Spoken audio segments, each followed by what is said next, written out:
Hello बच्चों, welcome back to my YouTube channel learn with maths Guruji. So बच्चे, आप सभी कैसे हैं? मैं आशा करता हूं बच्चों आप सभी स्वस्थ होंगे, मस्त होंगे।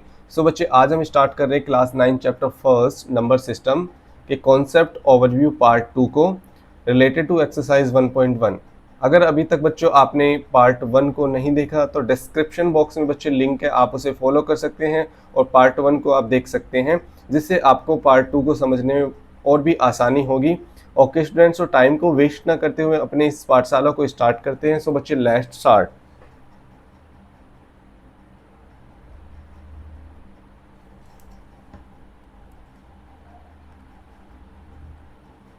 ओके स्टूडेंट्स, सो हम हेडिंग पुट करते हैं class 9th chapter first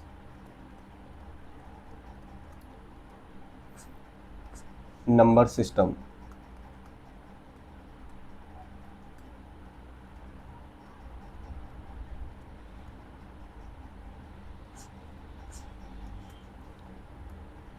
concept overview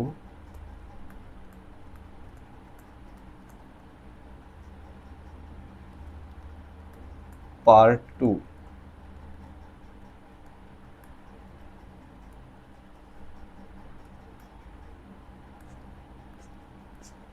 okay, so now start. तो फर्स्ट बच्चे, इस पार्ट में हम देखेंगे को prime numbers, fractions, rational number and irrational number. And then हम अभी तक हमने जितने भी नंबर्स का क्लासीफाई किया है उनका हम एक चार्ट देखेंगे, जिससे हम लैंग्वेज बेस्ड क्वेश्चन का आंसर इजीली दे पाएंगे। Okay students, so let's start. तो फर्स्ट हम डिस्कशन करते हैं बच्चे को प्राइम नंबर्स।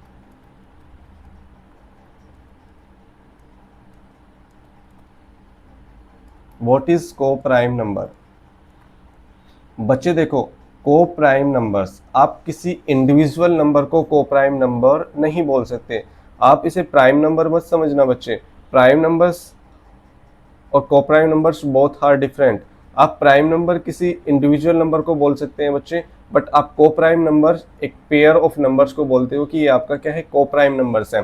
ओके स्टूडेंट्स, तो प्राइम नंबर्स क्या होता है आपको मैंने लास्ट क्लास में डिस्कशन किया। अगर आपने वो वीडियो नहीं देखी तो डिस्क्रिप्शन बॉक्स में आपको लिंक मिला हुआ है, आप उसे फॉलो कर सकते हैं। ओके स्टूडेंट्स, तो प्राइम नंबर क्या होता है बच्चे? प्राइम नंबर में आपको पता है कोई भी नंबर विच है ओनली टू फैक्टर्स, एक तो 1 होना चाहिए बच्चे, एक तो उसका फैक्टर क्या होना चाहिए 1, और दूसरा क्या होना चाहिए, नंबर इटसेल्फ। तो वो क्या होता है बच्चे, आपका प्राइम नंबर। बट अभी हम डिस्कशन कर रहे हैं बच्चे को प्राइम नंबर के बारे में। ओके स्टूडेंट्स, तो को प्राइम नंबर क्या होता है? एक पेयर ऑफ नंबर को आप को प्राइम नंबर बोल सकते हैं। को प्राइम नंबर्स क्या होता है बच्चे? A pair of number, a pair of numbers, a pair of numbers which have only one common factor, one common factor 1। यानी वहां पे आपको जो वन कॉमन फैक्टर क्या होगा बच्चे, आपका 1 होगा। यानी वहां पे जो कॉमन फैक्टर होगा ओनली 1 होगा। इसे हम अदर वे में बोल सकते हैं बच्चे, a pair of number, a pair of numbers, a pair of numbers which have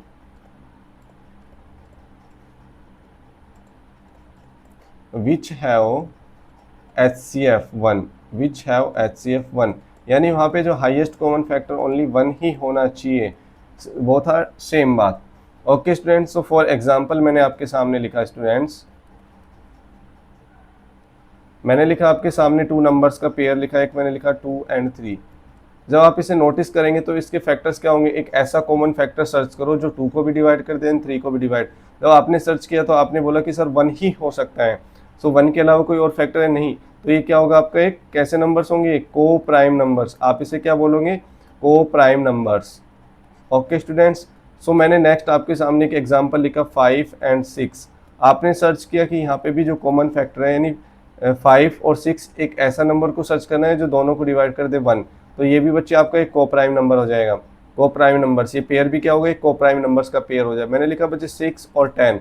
अब जब आपने सर्च किया तो सर ये सर दोनों नंबर्स 2 से भी डिवाइड हो सकता है सर, और किससे डिवाइड होगा, 1 से तो होगा ही होगा बच्चे, 1 से हो सकता है, 2 से हो सकता है। तो आपने देखा यहाँ तो इसका जो कॉमन फैक्टर 1 से भी डिवाइड हो रहा है 2 से, बट आपने डेफिनेशन में रीड किया है कि ओनली 1 कॉमन फैक्टर होना चाहिए, वो भी क्या होना चाहिए बच्चे 1।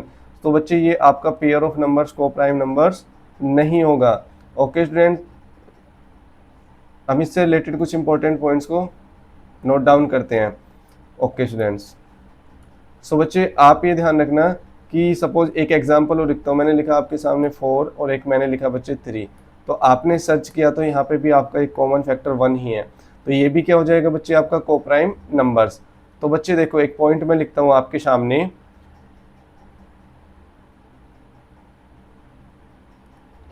Pair of prime numbers. मैंने क्या लिखा बच्चे, pair of prime numbers, pair of prime numbers always coprime. Always क्या होता है बच्चे, कोप्राइम होता है, यानी आप कोई भी 2 प्राइम नंबर्स को लीजिए और उसका पेयर बनाइए, वो हमेशा कैसा होता है बच्चे, कोप्राइम होता है। सपोज मैंने लिखा 2 और 3, ये भी क्या है आपका एक कोप्राइम नंबर्स का पेयर है। मैंने लिखा बच्चे 5 7, ये भी बच्चे आपका कोप्राइम। मैंने लिखा बच्चे 13 और मैंने लिखा 41, दोनों ही कोप्राइम नंबर, दोनों ही प्राइम नंबर से 13 और 41, तो इनका जब पेयर बनाऊंगी तो ये भी क्या होगा, एक कोप्राइम नंबर्स होता है।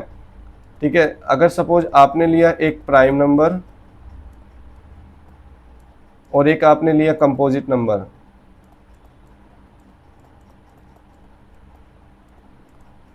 तो भी बच्चे ये पेयर कैसा होगा आपका, कोप्राइम पेयर होगा, यानी कोप्राइम नंबर्स होंगे। फॉर एग्जांपल कोप्राइम नंबर्स होंगे, कैसे नंबर्स होंगे बच्चे, कोप्राइम नंबर्स होंगे।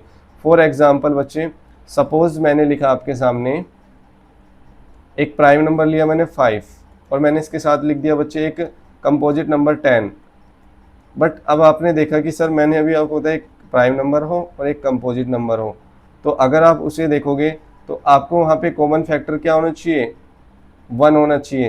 क्या इसमें फॉलो हो रहा है, बट बच्चे ये ऑल केसेस में नहीं होता, बट सम केसेस में आपको ऐसा पेयर भी होता है जो भी क्या होता है सम केसेस में, ये भी क्या होता है सम केसेस आपके क्या होंगे, इस टाइप का जो केस होगा प्राइम नंबर और कंपोजिट नंबर का, वो क्या होता है को प्राइम नंबर्स होता है, लेकिन वो सम केसेस में होता है बच्चे, ऑलवेज नहीं होता। जबकि prime pair of prime numbers का जो पेयर होता है वो ऑलवेज क्या होता है, कोप्राइम होता है। तो देख लिया मैंने एग्जांपल बताया, तो आपका कोप्राइम नहीं होगा। सपोज मैंने लिखा 5 और 6, अब देखो यहाँ पे ये कंपोजिट नंबर है और ये प्राइम नंबर यहाँ पे बन गया है, तो मतलब ये ऑलवेज नहीं होता, सम केसेस में होता है, बट इसके लिए आपको चेक करना पड़ेगा। इसके लिए आपको क्या करना पड़ेगा बच्चे, उसको चेक करना पड़ेगा। सो अब हम डिस्कशन करते हैं बच्चे फ्रैक्शंस के बारे में। व्हाट इज फ्रैक्शंस, हमने लास्ट क्लास में भी डिस्कशन किया है, जो आप पार्ट 1 को देख सकते हैं। फ्रैक्शन बच्चे, फ्रैक्शंस क्या होती है, अब इसकी डेफिनेशन लिखते हैं फ्रैक्शंस की। A number which can be written which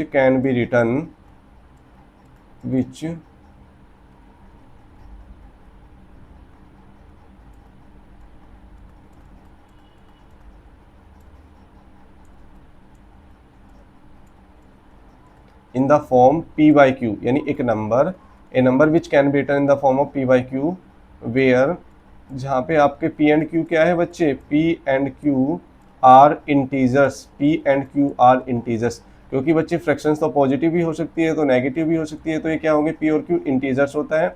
and बच्चे आपका q क्या नहीं होना चाहिए, 0 के इक्वल नहीं होना चाहिए। क्यों नहीं होना चाहिए, ये बच्चे मैंने आपको लास्ट क्लास में भी डिस्कशन किया था पार्ट 1 में, कॉन्सेप्ट ओवरव्यू।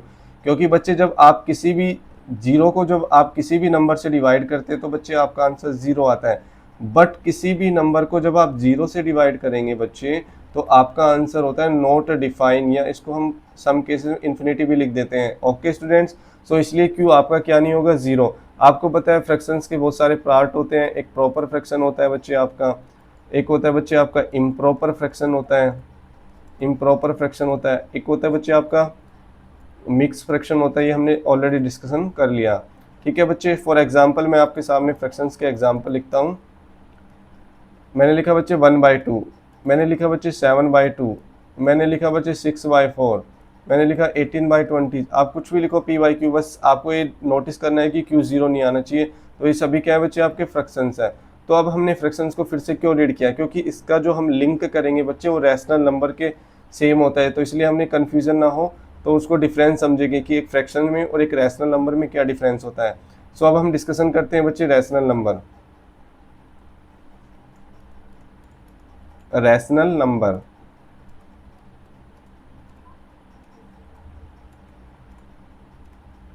बच्चे रैशनल नंबर क्या होता है, व्हाट इज रैशनल नंबर। पहले हम इसकी डेफिनेशन लिखते हैं। ए number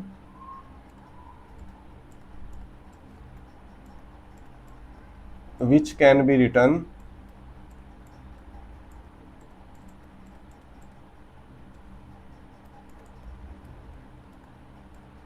in the form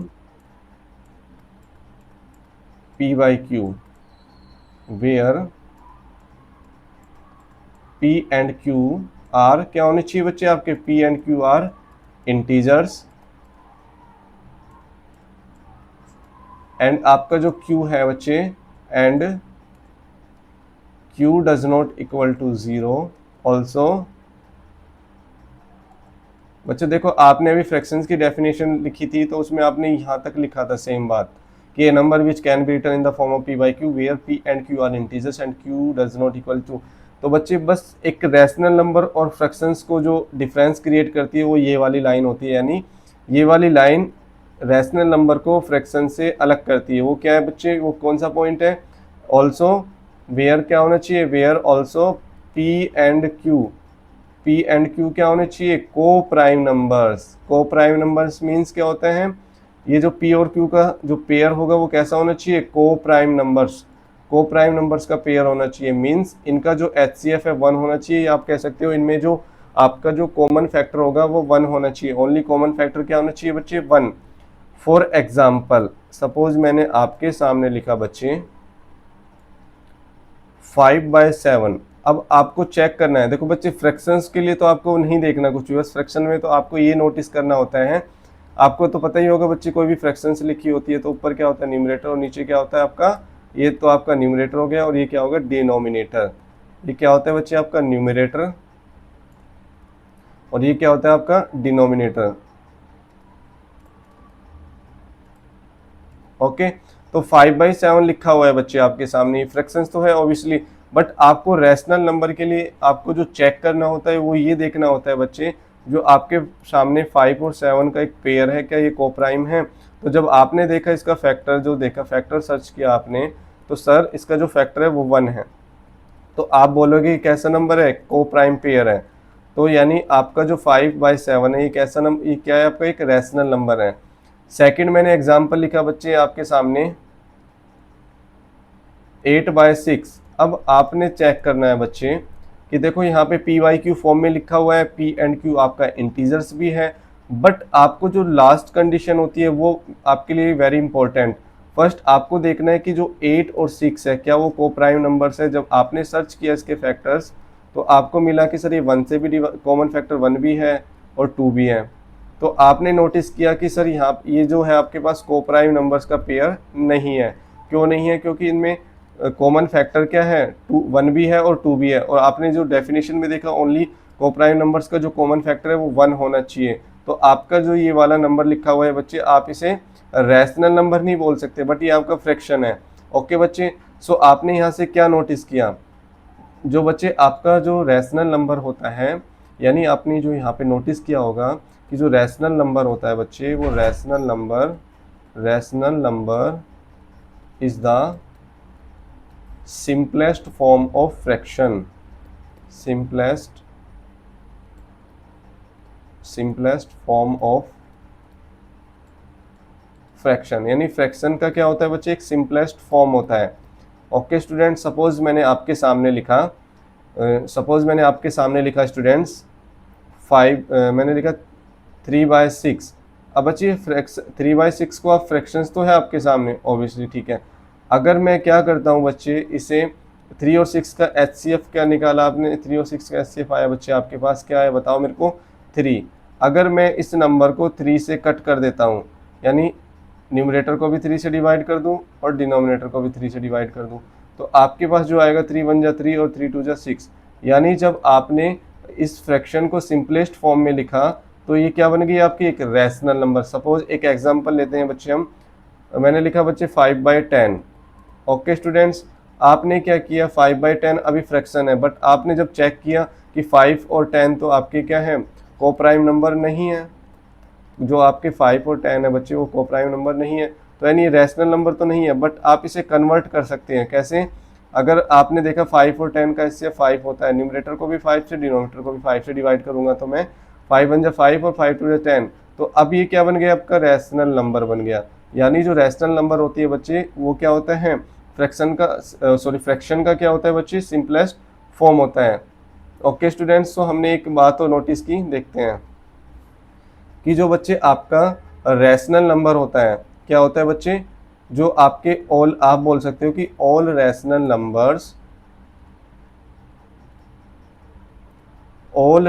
numbers are fraction. All rational numbers are क्या होते हैं बच्चे आपके fractions. All rational numbers are क्या होते हैं fractions, but all fractions are not rational number. आपको ये पॉइंट समझ आया बच्चों? देखो मैंने इसमें बोला है आपको कि all rational number are fractions but all fractions are not rational. कैसे? फॉर एग्जांपल सपोज मैंने आपके सामने लिखा 2/4, मैंने आपके सामने लिखा 2/3। आप इन दोनों एग्जाम्पल को नोटिस कीजिए बच्चों। तो आपने देखा यहाँ पे 2/4 आपका ये फ्रैक्शन है, ये भी आपका फ्रैक्शन है। आंख बंद करके बोल सकते हो बस, अगर Q 0 नहीं है तो आप बोल सकते हो कि दोनों क्या है बच्चे आपका फ्रैक्शन है।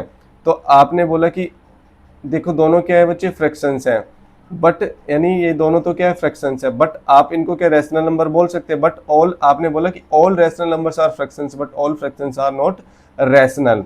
ठीक है, अब आप देखोगे 2 और 3 क्या है बच्चे आपका को प्राइम नंबर्स है, तो यानी ये फ्रैक्शंस भी है और रैशनल नंबर भी बन गया। बट ये वाली फ्रैक्शन क्या रैशनल नंबर है? जब आपने 2 और 4 को नोटिस किया तो इनका जो कॉमन फैक्टर तो 1 और 2 आ रहे हैं, यानी ये आपका को प्राइम नंबर्स नहीं है, तो ये आपका क्या नहीं होगा रैशनल नंबर। यानी कि आपने इससे ये पॉइंट आपका डिस्कशन हुआ ना, ये वाला पॉइंट कि ऑल यानी ये वाला पॉइंट आपका डिफाइन हुआ कि all fractions are not rational numbers. So बच्चे एक पॉइंट और नोटिस करो आप कि there are infinitely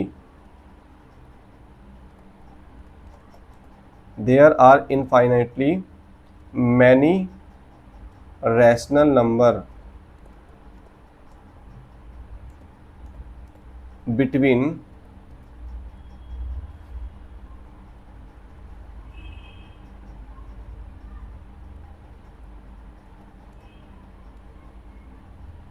2 rational numbers। मैंने लिखा बच्चे आपके सामने कि there are infinitely many rational numbers between 2 rational numbers. So ये क्या होगा बच्चे, ये बोल रहा है कि आपके पास सपोज, मुझे एक बात बताओ बच्चों कि सपोज मैंने लिखा 5, आपको बताना है कि क्या 5 आपका रैशनल नंबर है या नहीं है, मेरे को ये बताइए। आपसे मैं क्वेश्चंस करता हूँ कि 5 आपका एक रैशनल नंबर है या नहीं है। तो इसको हम, ये वाली लाइन को हम क्या करते हैं बच्चे कॉपी कर लेते हैं।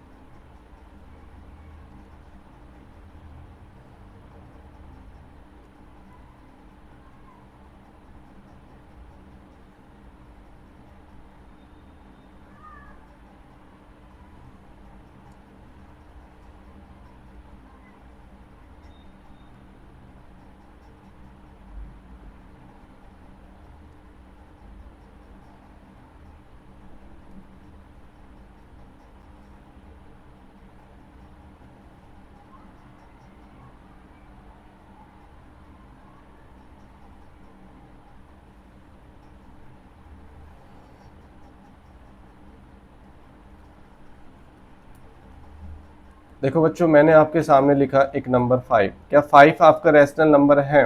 तो आपको क्या देखना होता है, देखो बच्चों आप 5 को आप नीचे 1 लिख सकते हैं ना, यानी आप किसी भी नंबर के नीचे 1 तो लगा ही सकते हैं। 1 से आप किसी भी नंबर को डिवाइड करेंगे तो 5 ही आंसर आएगा ना। सपोज मैंने बोला कि 3 को 1 से डिवाइड करो तो आपका आंसर 3 आएगा ना, उससे कोई इफेक्ट पड़ता नहीं।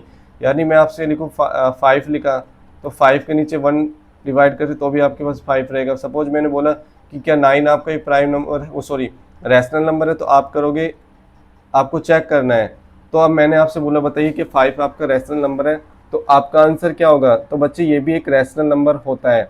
5 भी आपका, जितने भी नेचुरल नंबर्स होते हैं और आपके होल नंबर्स होते हैं वो सभी क्या होते हैं बच्चे? जितने भी आपके इंटीजर्स, रैशनल नंबर, देखो बच्चों मैं लिख देता हूँ यहाँ पे, आपके जितने भी नेचुरल नंबर्स होते हैं, आपके जितने भी होल नंबर्स होते हैं और जितने भी आपके क्या होते हैं बच्चे? इंटीजर्स, ये सभी क्या होते हैं आपके? All are rational number. ये सभी क्या होते हैं? All are rational numbers. Okay students, so मैंने यहाँ पे ऑल आर क्या होते हैं बच्चे? रैशनल नंबर्स होते हैं, ऑल आर रैशनल नंबर। तो 5 है, क्योंकि 5 भी आप, क्योंकि आपसे बोलूँ 5 बताइए रैशनल नंबर है, तो आप इसे लिखेंगे 5/1। अब आप देखेंगे पी बाई क्यू फॉर्म में लिखा हुआ है, क्योंकि इससे कोई इफेक्ट पड़ेगा? 1 से डिवाइड नहीं, तो पी और क्यू फॉर्म में है। और देखो आपने देखा पी और क्यू, क्यू जीरो भी नहीं है आपका, और 5 और 1 का जब आप देखेंगे क्या को प्राइम नंबर है? बिल्कुल है, क्योंकि यहाँ पे जो 1 कॉमन फैक्टर 1 ही है, तो यानी ये क्या है आपका? तो ये भी आपका एक रैशनल नंबर है। आप जितने भी नंबर्स लिखो, कोई भी इंटीजर लिखो, जैसे मैंने लिखा 5, 5 अभी लिया आपने, सपोज आपने लिखा 9, तो 9 भी आपका एक, क्योंकि आप इसे 9/1 फॉर्म में लिख सकते हैं जो सारी कंडीशंस को फॉलो करता है रैशनल नंबर के। मैंने लिखा -3, तो ऑब्वियसली बच्चे -3 भी आपका क्या होगा? एक रैशनल नंबर होगा, ठीक है, क्योंकि यहाँ पे -3 इंटीजर है। मैंने बोला natural number, whole number, integer, all are क्या होते हैं? रैशनल नंबर्स होते हैं। आप इसे लिख सकते हैं -3/1, तो पी बाई क्यू फॉर्म में, पी और क्यू इंटीजर है, क्यू आपका 0 भी नहीं है बच्चे, और आपका जो 3 और 1 क्या है? को प्राइम नंबर है, क्योंकि -3 और 1 क्या है यहाँ पे आपका? इसमें कॉमन फैक्टर 1 ही है, यानी को प्राइम नंबर्स हैं, तो बच्चे ये क्या हो गया? रैशनल नंबर है। ओके स्टूडेंट्स, सो बच्चे यहाँ पे आपको एक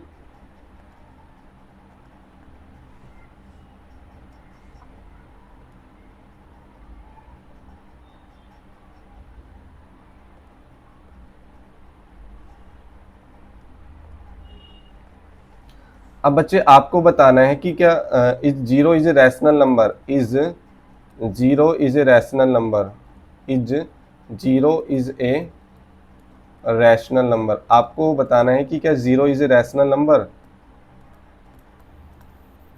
तो बच्चे देखो इसका आंसर देखते हैं कि जीरो आपका रैशनल नंबर है या नहीं है। यानी आप बात कर रहे हो जीरो, बच्चे जीरो के नीचे में 1 लगाने से कोई इफेक्ट आता है? नहीं। अभी मैंने आपको बताया था किसी भी नंबर को आप 1 से डिवाइड करो तो ऑब्वियसली आपके पास वही नंबर मिल जाता है। ठीक है स्टूडेंट्स, आपको क्या मिल जाता है? वही नंबर मिल जाता है। तो अब आपको ये बताना है कि जीरो इज रैशनल। बिल्कुल इसका आंसर होगा यस। क्यों? क्योंकि आप जीरो को क्या लिख सकते हैं? 0/1 लिख सकते हो, जो डेफिनेशन को फॉलो करता है रैशनल नंबर की। देखो यहाँ पे पी और क्यू क्या हो गया? आपके इंटीजर्स हैं, क्यू आपका 0 नहीं है, और पी और क्यू आपका बच्चे क्या है? को प्राइम है। पी और क्यू आपके यहाँ पे क्या है बच्चे? को प्राइम है। देखो ना आप, 0 और 1, आप इसे 1 से डिवाइड करोगे ही तो आप, यानी इनका जो कॉमन फैक्टर है 1 है, तो आपका बच्चे 0 भी क्या है? आपका एक को प्राइम। आप लिखोगे yes, 0 is a rational number, because, आप लिखोगे इसका answer because 0 can be right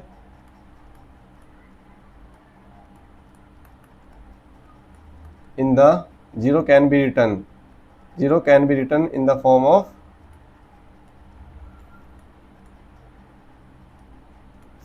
p by q। आप इसे ब्रैकेट में यहाँ लिख देंगे 0/1। तो इसका आंसर क्या हो गया? ओके ठीक है। अब हम डिस्कशन करते हैं बच्चे। मैंने बोला था अभी आपसे कि देयर आर इनफाइनाइटली, मैंने क्या बोला? There are infinitely many rational number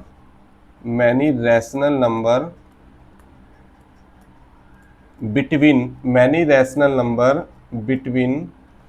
two rational number. यानी आपके पास 2 रैशनल नंबर है बच्चे, तो उसके मिड में इनफाइनाइट मैनी रैशनल नंबर्स होती हैं।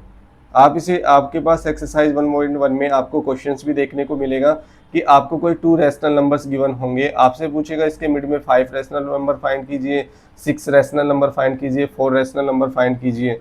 तो आपको बताया कि जब मैंने बताया कि there are infinitely many rational number between 2 rational numbers, इसकी कोई आप लिमिट नहीं है कि 1 ही होगा, 2 होगा, 5 होगी, 10 होगी, इनफाइनाइटली होती है बच्चे। ठीक है, सपोज आपसे मैं पूछूं कि फाइंड, ये आपके क्वेश्चन है कि फाइंड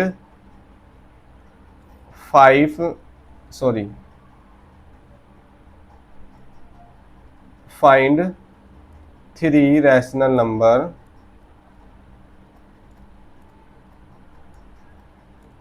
बिटवीन 2 एंड 3। आपको पता है कि 2 और जो आपका 2 और 3 है बच्चे, वो क्या आपका रैशनल नंबर है, क्योंकि 2 को आप 2/1 लिख सकते हो, 3 को आप 3/1 लिख सकते हो, यानी दोनों क्या रैशनल नंबर है। ओके स्टूडेंट्स, अब आपको क्या करना है, 3 रैशनल नंबर फाइंड करना है। तो आप देखो इसको वैसे हमें क्या करना है, फर्स्ट रैशनल नंबर फाइंड कैसे करेंगे। आपको क्या करना होता है बच्चे, इसको हम बोलते हैं मीन मेथड, बट आपको ये कहीं भी नेम नहीं मिलेगा, बट मैं आपको बता देता हूँ, हम इसे मीन मेथड से सोल्व करते हैं। दूसरा मेथड होता है बच्चे आपका इक्विवेलेंट मेथड। तो फर्स्ट मेथड से हम क्या करना होता है, आपको जो भी एंड पॉइंट गिवन होते हैं 2 और 3, उनको ऐड करना है। 2 + 3, उसको आपको 2 से डिवाइड कर देना है। किससे डिवाइड कर देना है, 2 से।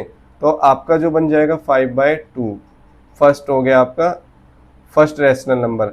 सेकंड बनाएंगे बच्चे हम, तो अब आपको क्या लिखना है कि आपने 2 और 3 लिया, अब 3 को लेना है और 5/2 को लेना है। तो इन दोनों को ऐड करो, 3 + 5/2, फिर उसको डिवाइड कर देना है 2। आप किसी भी चीज़ का एवरेज निकालते हो तो number of observation, sorry sum of observation upon number of observation होता है, सेम वही प्रोसेस फॉलो करना है बच्चे। जब इसे आप सोल्व करेंगे, 2 3 6, 6 + 5/2 डिवाइड बाई 2, इसे और सोल्व करेंगे तो 11/2, और ये क्या हो जाएगा बच्चे, 1/2। तो आपका क्या 11/4, एक आपकी दूसरी बन गई आपके पास 11/4। थर्ड आप निकालोगे, अब आप थर्ड निकालोगे तो आपको क्या लेना है, 5/2 को लेना पड़ेगा और 11/4 को। अब देन 5/2 + 11/4, इन दोनों को ऐड कर देना है, फिर 2 से डिवाइड करना है।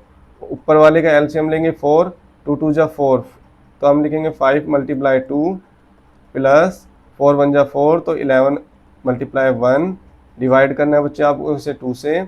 तब इसे सोल्व करेंगे तो 10 + 11/4 डिवाइड बाई 2, और सोल्व करेंगे तो बच्चे इसे क्या आएगा आपके पास, 21/4 × 1/2। तो आपके पास क्या आएगा, 21 डिवाइड बाई 8। तो बच्चे थर्ड, इस टाइप से अब नेक्स्ट निकालोगे तो आपको ये वाला यानी ये स्टार्टिंग पॉइंट हो जाएगा, ये एंड पॉइंट हो जाएगा। तो इन दोनों को ऐड करना है। जो फोर्थ, अगर आपको फोर्थ निकालना होता तो कैसे निकालते हैं, 11/4 + 21/8, इनको ऐड करना है बच्चे, फिर 2 से डिवाइड कर देना है। इनका हम एलसीएम लेंगे, कितना आ जाएगा बच्चे इनका, एचसीएफ लेंगे तो 8 आएगा। 4 2 जा 8, तो 11 2 जा 22 हो जाएगा। देन 8 1 जा 8, यानी 21 1 जा 21 डिवाइड बाई 2, ऐड करेंगे ऊपर बच्चे कितना आ जाएगा, 22 + 21, तो कितना हो जाएगा बच्चे आपका 43 डिवाइड बाई 8, मल्टीप्लाई क्या हो जाएगा 1/2। तो आपका जो आंसर आएगा 43/16। ये हमने फोर्थ निकाल ली। अगर आपको फिफ्थ निकालना है तो इसको ऐड करना है और इसको ऐड करना है। तो बच्चे ये कौन सा मेथड होता है आपका, मीन मेथड। सेम क्वेश्चन को बच्चे, सेम क्वेश्चन को हम किससे फाइंड करेंगे,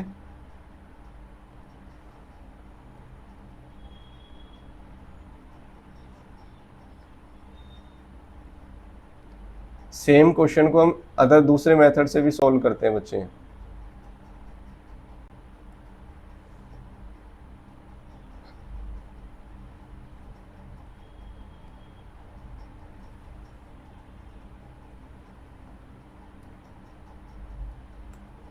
अब आपको फाइंड करना है, फाइंड 3 रैशनल। फर्स्ट मेथड आपने जो यूज किया बच्चे, वो था बच्चे आपके पास,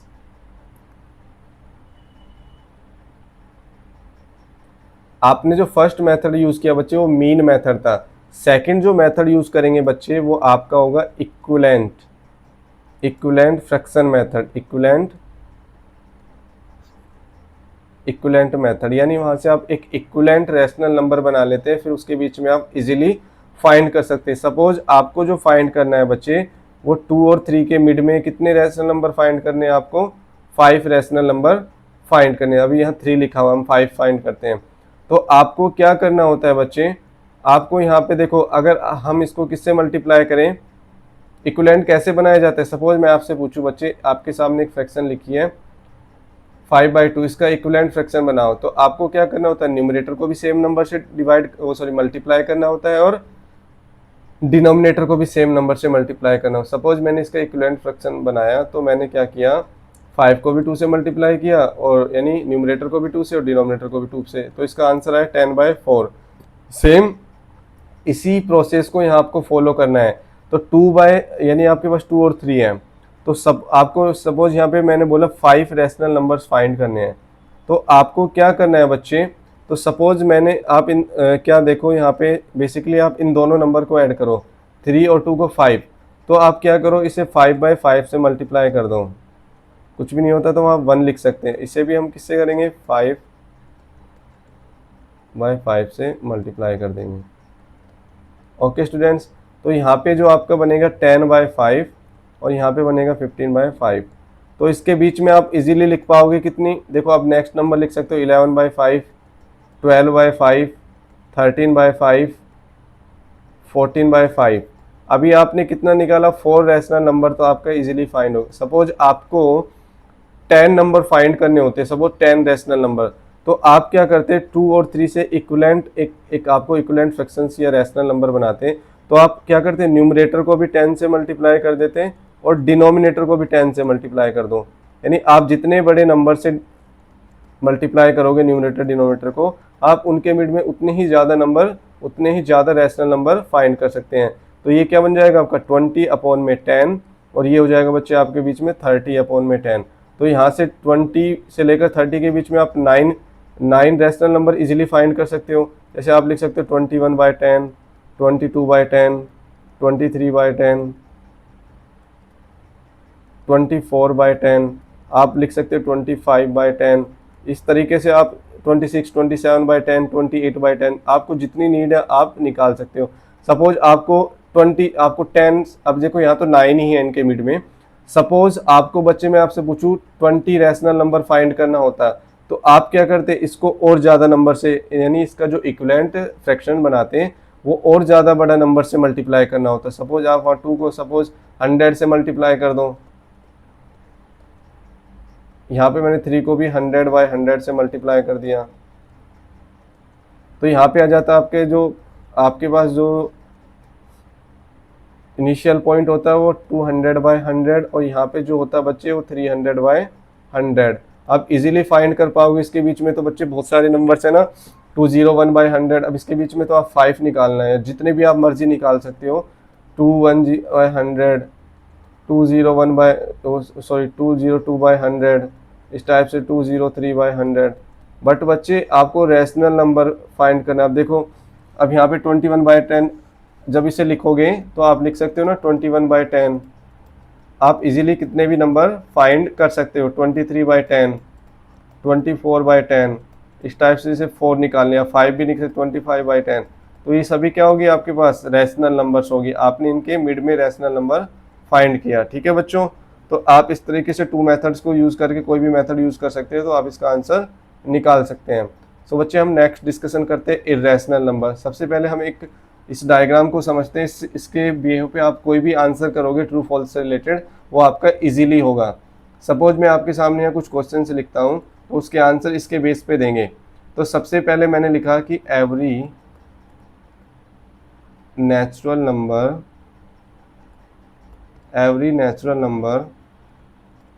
आर इंटीजर्स। सर पहले हम लिखते हैं whole number.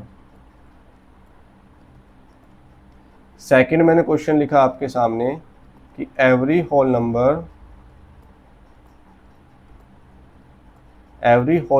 Are integers, sorry natural number, every whole number are natural number. एक क्वेश्चन मैंने बच्चे आपके सामने, इसका ट्रू फॉल्स बताना है, करेक्ट स्टेटमेंट है या फॉल्स है। सपोज मैंने लिखा बच्चे आपके सामने कि every whole number are integers, every whole number are integers. एक मैंने स्टेटमेंट ये लिखी बच्चे, और एक स्टेटमेंट आपके सामने लिखी मैंने कि every integers are whole number. अब आपको इनके आंसर करने हैं बच्चे, तो फर्स्ट देखो, फर्स्ट का आंसर करते हैं। देखो सबसे पहले हम इस डायग्राम को समझते हैं बच्चे। देखो नेचुरल नंबर, नेचुरल नंबर से ऊपर आता है, उससे बड़ा कौन होता है? Whole number. यानी होल नंबर में नेचुरल नंबर इंक्लूड्स होते हैं। आपको पता है देखो नेचुरल नंबर में तो क्या होता है 1 2 3 से स्टार्ट होता है, जबकि होल नंबर में 0, तो 1 2 3, यानी ये वाला पार्ट तो किस में इंक्लूड हो जाता है फिर नेचुरल नंबर में। यानी इससे हमने क्या देखा कि जो होल नंबर में नेचुरल नंबर इंक्लूड होता है। ठीक है, उसके बाद